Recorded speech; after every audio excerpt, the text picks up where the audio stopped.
नमस्कार, मैं अनुराग। कश्मीर के पहलगाम में हुए हमले के ज्यों-ज्यों दिन बीत रहे हैं त्यों-त्यों इन हमलों के पीछे नए-नए खुलासे भी होते जा रहे हैं। हमले पर सबसे बड़ा खुलासा यह हुआ है कि 1 से 7 अप्रैल तक आतंकियों ने घटनास्थल की रेकी की थी। पहलगाम में पिछले मंगलवार को हुए आतंकी हमले से पूरे देश में आक्रोश है। इस हमले में अब तक 26 लोगों की मौत की पुष्टि हुई है, तो कहीं यह मौतों का आंकड़ा 28 बताया जा रहा है, जबकि अनेक लोग इसमें घायल भी हुए हैं। इस मामले में कहा जा रहा है कि कुल 6 आतंकियों ने वारदात को अंजाम दिया। टीआरएफ कमांडर सैफुल्लाह ने हमले की साजिश रची है। हमले में शामिल 4 आतंकियों को लेकर बड़ी जानकारी भी सामने आई है। हमले में 2 स्थानीय आतंकी और 2 पाकिस्तानी आतंकियों की भूमिका की जानकारी भी मिली है। संदिग्ध आतंकियों के स्केच भी जारी किए गए हैं। वहीं रोज टीवी चैनलों में दावा किया जा रहा है कि भारत पलटवार करने की रणनीति पर काम कर रहा है। भारत के निशाने पर पीओके में 42 टेरर लॉन्च पैड हैं। इस बीच पाकिस्तानी सेना ने अपनी तरफ से लाइन ऑफ कंट्रोल पर हाई अलर्ट जारी कर रखा है। जम्मू कश्मीर के पहलगाम में हमास स्टाइल में किए गए हमले के बाद सुरक्षा एजेंसियों के कान खड़े हो गए हैं। सुरक्षा एजेंसियों को जानकारी मिली है कि पहलगाम हमला करने वाले आतंकियों को हमास के आतंकियों ने ट्रेनिंग दी थी। पाकिस्तान के कब्जे वाले कश्मीर यानी पीओके में लश्कर और जैश के कैंपों में हमास ने ट्रेनिंग देने का इंतजाम किया था। इसे पाकिस्तानी खुफिया एजेंसी आईएसआई का समर्थन था। 2 पाकिस्तानी और 2 कश्मीरी आतंकियों को ट्रेनिंग दी गई थी और 5 फरवरी 2025 को कुछ हमास नेताओं को इजराइल ने रिहा किया था और वे पाकिस्तान सरकार के बुलावे पर पाकिस्तान आए। उन्हें पीओके ले जाया गया, जहां उनकी मुलाकात लश्कर तैयबा और मोहम्मद के आतंकियों से कराई गई थी। हमास के नेताओं को रावलकोट की सड़कों पर घोड़ों पर सवारी करा के आज़ादी दिलाने वालों की तरह रैली में घुमाया गया। इस रैली में हमास के प्रवक्ता डॉक्टर खालिद कद्दूमी और डॉक्टर नाजी जाहिद, साथ ही हमास के नेता मुफ्ती आजम और बिलाल अल सल्लत शामिल हुए थे। जम्मू कश्मीर के पहलगाम में हुए हमले पर एक बड़ा खुलासा हुआ है। आतंकियों ने रेकी के बाद वारदात को अंजाम दिया है। बताया जा रहा है कि हमले को अंजाम देने में 6 आतंकी शामिल थे। जानकारी मिली कि हमलावरों ने 1 से 7 अप्रैल तक इस इलाके की रेकी की थी। सुरक्षा बलों को घटना स्थल से कुछ दूर बिना नंबर की एक मोटरसाइकिल मिली है। माना जा रहा है कि आतंकियों ने इसका इस्तेमाल किया हो सकता है। इंटेलिजेंस सूत्रों के अनुसार एलओसी के पास पाकिस्तान के कब्जे वाले कश्मीर में 42 टेररिस्ट लॉन्च पैड एक्टिव हैं। इन लॉन्च पैड पर 110 से 130 आतंकी मौजूद बताए जा रहे हैं। कश्मीर घाटी में 70 से 75 आतंकी एक्टिव हैं। जम्मू के राजौरी में 60 से 65 आतंकी एक्टिव हैं। ये सभी आतंकी पाकिस्तानी हैं। इन आतंकी संगठनों में पाकिस्तान ने सिर्फ 4 स्थानीय युवकों की भर्तियां की हैं। भारतीय सुरक्षा बल हर 5वें दिन एक आतंकी को ढेर कर रही है। अब तक मारे गए 75 आतंकियों में से अधिकतर विदेशी थे। इनमें से 13 आतंकी एलओसी और आईबी से घुसपैठ की कोशिश के दौरान मार गिराए गए थे, जबकि 26 आतंकी मुठभेड़ों के दौरान ढेर कर दिए गए। जम्मू कश्मीर के पहलगाम में मंगलवार को पर्यटकों पर आतंकी हमले में अब तक करीब 26 पर्यटकों के मारे जाने की पुष्टि हो गई है और करीब 20 से ज़्यादा लोग घायल हैं। कहीं यह संख्या 28 तक बताई जा रही है। पाकिस्तान स्थित आतंकी संगठन लश्कर तैयबा के यूनिट द रेजिस्टेंस फ्रंट ने हमले की जिम्मेदारी ली है। इंटेलिजेंस का दावा है कि आतंकी सैफुल्लाह खालिद पहलगाम हमले का मास्टरमाइंड है। वह सैफुल्लाह कसूरी के नाम से भी जाना जाता है। सैफुल्लाह लश्कर तैयबा का डिप्टी चीफ है। उसे लश्कर के संस्थापक आतंकी हाफिज सईद का बेहद करीबी माना जाता है। सैफुल्लाह पाकिस्तानी अधिकृत कश्मीर के रावलकोट का रहने वाला है। वहीं से जम्मू कश्मीर में आतंकी गतिविधियों को ऑपरेट कर रहा है। उसने मार्च में एक भाषण दिया था जिसका वीडियो सामने आया है। इसमें वह सख्त लहजे में पाकिस्तान सरकार से कश्मीर मुद्दा शांत न पड़ने देने की बात कर रहा है। जम्मू कश्मीर के पहलगाम में हुए आतंकी हमले में मारे गए टूरिस्ट देश के कई राज्यों से है।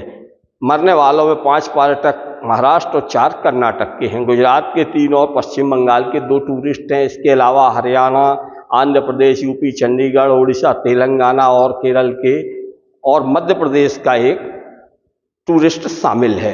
आतंकियों की गोली से जम्मू कश्मीर का एक व्यक्ति और एक नेपाल के एक नागरिक की भी मौत हुई है। केंद्रीय गृह मंत्री अमित शाह ने आतंकी हमले में मरने वालों को श्रद्धांजलि अर्पित किया और भरोसा दिलाया है कि दोषियों को किसी भी कीमत पर बख्शा नहीं जाएगा। पहलगाम आतंकी हमले की जांच में अब तक यह सामने आया है कि बैसरन वैली में आतंकी हमला दोपहर को किया गया। उस वक्त पर्यटक अपने परिवारों के साथ सुहाने मौसम का मजा ले रहे थे। इस हमले को 6 आतंकवादियों ने अंजाम दिया जो सुरक्षा बलों की वर्दी में थे। चश्मदीदों ने बताया कि आतंकियों ने नाम पूछकर कुछ लोगों को गोली मारी है। आतंकी बैसरन घाटी के मैदान में 20 मिनट तक रहे। हमले के 20 मिनट बाद पुलिस और सुरक्षा बल वहां पहुंची है। मृतकों के परिजन और घायलों का स्थानीय लोगों ने रेस्क्यू किया। आतंकी हमलों में मारे गए लोगों में लेफ्टिनेंट विनय नरवाल हरियाणा, मंजूनाथ राव कर्नाटक, सैयद हुसैन शाह जम्मू कश्मीर, शुभम द्विवेदी उत्तर प्रदेश, संजय लेले, अतुल मोने, दिलीप डिसले, संतोष जगदाले, कौस्तुभ गनबोटे, हेमंत सुहास जोशी ये सभी महाराष्ट्र से हैं। प्रशांत सतपथी ओडिशा, मनीष रंज तेलंगाना, सुनील नथवाल मध्य प्रदेश, नीरज उदवानी उत्तराखंड, भीतन अधिकारी व समीर गुहार पश्चिम बंगाल, सुदीप न्योपाने नेपाल, मनीष रंजन बिहार, एन चंद्रन केरल, दिनेश अग्रवाल चंडीगढ़, जे सचिंद्र मौली आंध्र प्रदेश, मधुसूदन सोमेष्टि, संतोष जहदा भारत भूषण कर्नाटक और सुमित परमार, यतेश परमार गुजरात के टूरिस्ट थे जिनकी इस आतंकी हमले में मौत हुई है। पहलगाम में हुए आतंकी हमले में कानपुर निवासी शुभम द्विवेदी की मौत हुई है। आतंकियों ने शिवम के सिर में गोली मारी है। शिवम की शादी बीती 12 फरवरी को हुई थी। वह पत्नी और अन्य 11 लोगों के साथ कश्मीर टूर पर गया था। शिवम जब पहलगाम में पत्नी के साथ घुड़सवारी करके लौट रहा था तभी आतंकियों ने नाम पूछकर उसके सिर में गोली मार दी। शिवम कानपुर के श्यामनगर इलाके के रहने वाले थे। शिवम की पत्नी ने कानपुर में परिवार को घटना की सूचना दी थी।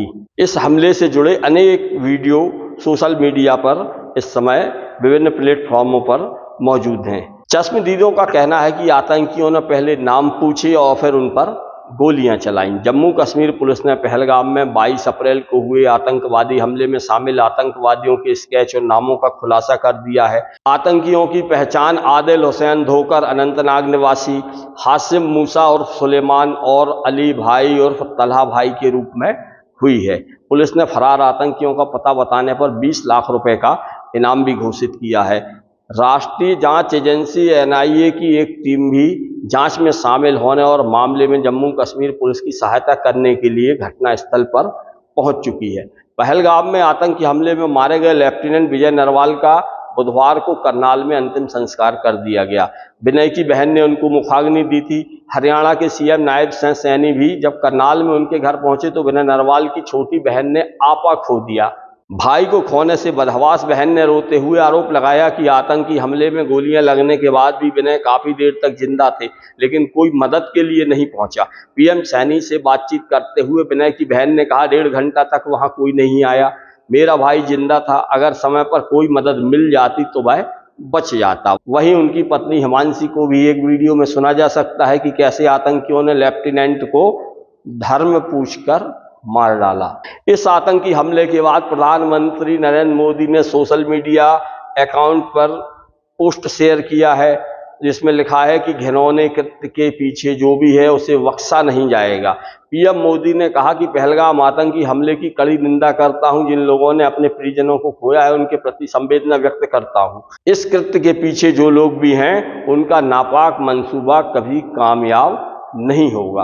पहलगाम आतंकवादी हमले में पाकिस्तान और उसकी संलिप्तता का कथित तौर पर बचाव करने पर असम में विपक्षी दल all India United democratic front के विधायक अमीनुल इस्लाम को पुलिस ने देशद्रोह के आरोप में गिरफ्तार कर लिया है।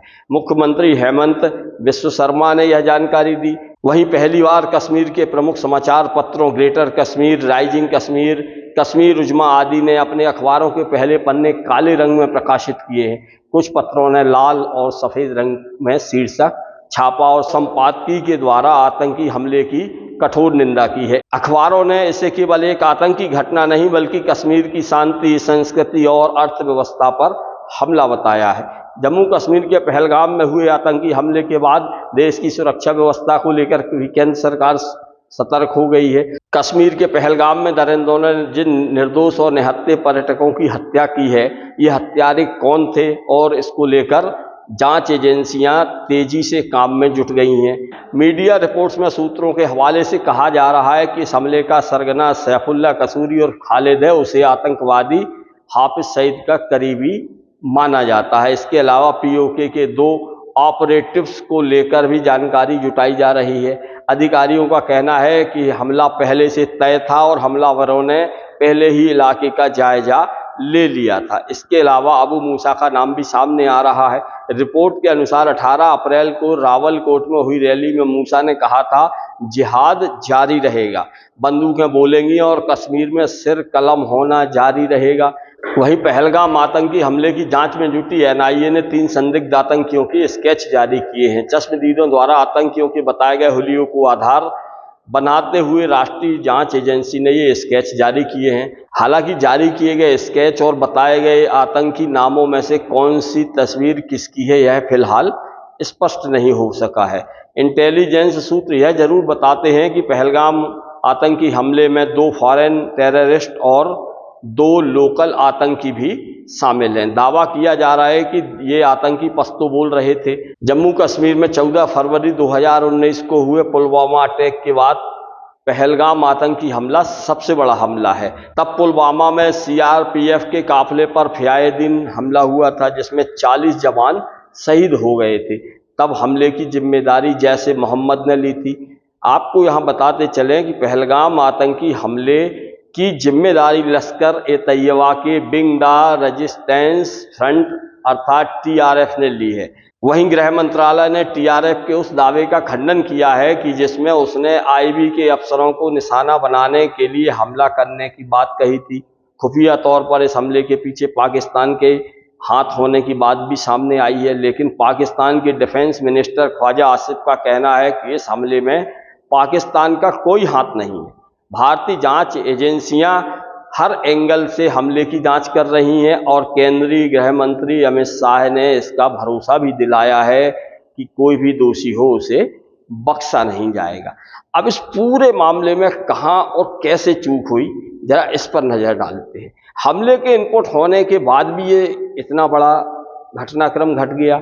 पहलगाम हमले को लेकर सबसे चौंकाने वाली बात यह है कि खुफिया एजेंसियों को इस तरह के हमले की संभावना के बारे में पहले से इनपुट मिले थे। अप्रैल 2025 की शुरुआत में ही खुफिया सूत्रों ने चेतावनी दी थी कि आतंकी संगठन पहलगाम जैसे पर्यटन स्थलों को निशाना बनाने की योजना बना रहे हैं। इनपुट्स में यह भी कहा गया था कि आतंकियों ने रेकी कर ली है और वे किसी बड़े हमले की फिराक में हैं। कमाल है, इसके बाद भी इतने बड़े क्षेत्र को बिना किसी सिक्योरिटी के और जहां पर हजारों लोग इकट्ठे हो रहे हैं उसे फ्री छोड़कर रखा गया।